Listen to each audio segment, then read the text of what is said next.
Star Wars 7x7 episode 2010. Today, it's a Resistance briefing. We're going to catch up on some of these episodes, and today we're talking about episode 12 from season 2, The Missing Agent, which is the first of a two-part story arc, and that in itself raises a question that we've talked about on the podcast before.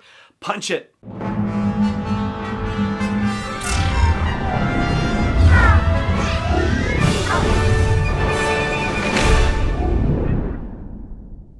Hey Rebel Rouser, I'm Alan Voivod and this is Star Wars 7x7.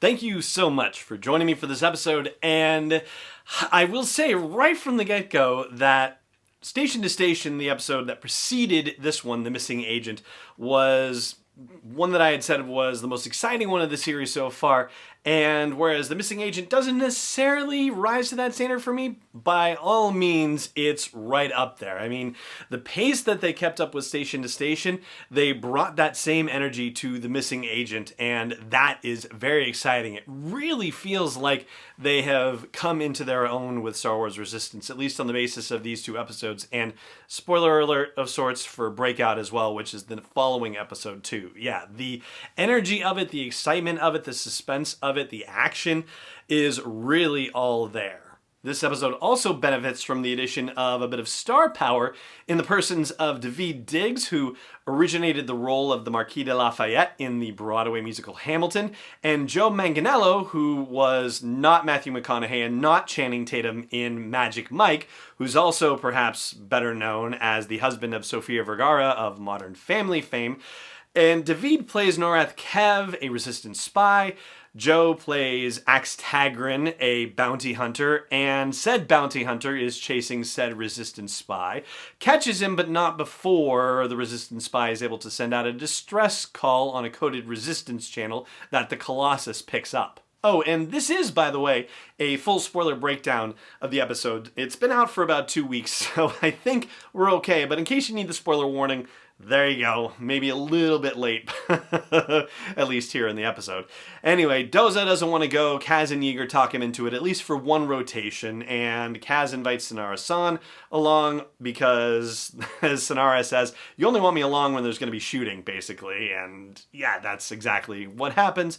So they go to the Vakara system and to Vargo Spaceport. Both of those names seem to be very close plays on Sofia Vergara's name, potentially, so just made me wonder if that had anything to do with it. And while the 3 plus CB23 are walking through Vargo Spaceport, they are accosted by a local shopkeeper who is named Li Chi, and it's hard not to think of Leland Chi of the Lucasfilm Story Group when you hear that name, the Keeper of the Holocron, but they ignore him because they are on Resistance business, but they do that at their peril because Li Chi is an informant for this bounty hunter Axe Tagrin, who is working for the First Order, who has captured Norath already and is basically holding him to see if other people show up, which they do. Axe almost gets the drop on them, but they are able to escape for the time being, along with the data pad that Norath had hidden away that was sending the distress signal. It also has a list of names of suspected First Order collaborators and suppliers. He is in this spaceport because he is investigating reports of the First Order working with black market folks to get supplies and materials here. That's the whole situation. So they go to rescue Norath, and it turns out it's a trap, because it's always a trap. And I had to say, one of the best fight sequences that I've seen in Star Wars Resistance, really very well done. After Kaz manages to sabotage Axe's ship and make it crash before it can take off to meet the First Order for its rendezvous to drop off and collect the bounty and whatnot, Kaz manages to take the ship down, and then there's a lot of, axe fighting and blaster fighting, like literal axe, not just, axe wielding an axe, right? In hand-to-hand combat. It's very well done, but it just does not go very well for our heroes. Norath and Kaz are able to escape, but Synara and Yeager and CB23 are captured in the process, and it ends on that cliffhanger, which is the weird thing that I want to talk to you about, which I'll do right after the break. Stay tuned. Hey Rebel Rouser, I've made some changes to the asteroid belt level at patreon.com/SW7X7, and they are all with sponsors in mind. So if you want to get the word out about your business, your product, your service to a dedicated Star Wars audience, then please check out patreon.com/SW7X7 and look for the asteroid belt level for details. Again, that's patreon.com/SW7X7. Welcome back. So, if you've heard some of our Resistance conversations recently, you've heard me talk about how it seems odd that they are just rolling with these episodes, that they are not taking a break in between the Christmas and New Year holidays. And I went back and looked at seasons past, and it is actually weird. It's not just me. So they've taken off a month or so in previous years. In 2018, they took off a month. In 2016, they took off a month. And in 2017, they actually took off nearly 3 months.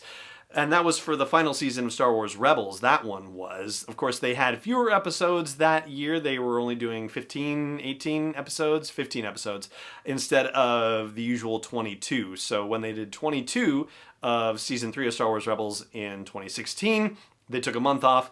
When they were only doing 15 episodes, they took 3 months off, and that was also around the release of The Last Jedi. So The Last Jedi had its full and complete run.